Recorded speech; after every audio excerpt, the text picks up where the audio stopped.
ಎಲ್ರಿಗೂ welcome to my mini vlog. ನಾವಿವತ್ತು ಬಂದಿದ್ದೇವೆ ಶ್ರೀ ವೆಂಕಟರಮಣ ದೇವಸ್ಥಾನದ ರಥೋತ್ಸವಕ್ಕೆ. ಮೊದಲಿಗೆ ನಾವು ದೇವ್ರಿಗೆ ಕೈ ಮುಗಿದು ಆಮೇಲೆ ಹಾಗೆ ಒಂದು ಸುತ್ತ ಹಾಕಿದ್ವಿ. ಅಪ್ಪ ಅಮ್ಮ ಎಲ್ಲ ಮನೆಯಲ್ಲಿ ಇದ್ದರೆ ಅವರಿಗೆ ಅಂತ ಮೊದಲಿಗೆ ಸ್ವೀಟ್ ಕಾರ್ನ್ ತಗೊಂಡ್ವಿ. ಹಾಗೆ ನನಗೆ ಸ್ವಲ್ಪ ಕಲ್ಲಂಗಡಿ ಹಣ್ಣು ತಿನ್ನಬೇಕಂತ ಆಸೆ ಆಗಿತ್ತು, ಅದಕ್ಕೆ ಒಂದು ಲೋಟ ಕಲ್ಲಂಗಡಿ ಹಣ್ಣು ತಗೊಂಡ್ವಿ. ಹಾಗೆ ಎಲ್ಲ ಅಂಗಡಿಯನ್ನು ಸುತ್ತಾಕ್ತಾ ನೋಡ್ತಾ ಯಾವ್ಯಾವ ಸಾಮಾನಿದೆ ನೋಡ್ಕೊಂತ ಬಂದ್ವಿ.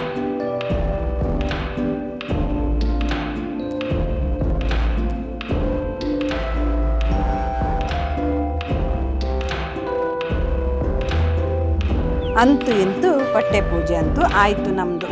ಹಾಗೆ ನಾವು ರಥ ನೋಡ್ಲಿಕ್ಕಂತ ಹೋದ್ವಿ. ಅಲ್ಲಿ ರಥದ ಹತ್ರ ಫುಲ್ ರಶ್ಶು.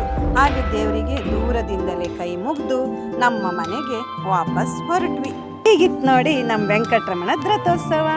ಮತ್ತೊಂದು ಮಿನಿ ವ್ಲಾಗಲ್ಲಿ ಸಿಗ್ತೇನೆ. ಅಲ್ಲಿವರೆಗೂ ಟಾಟಾ, ಬಾಯ್ ಬಾಯ್.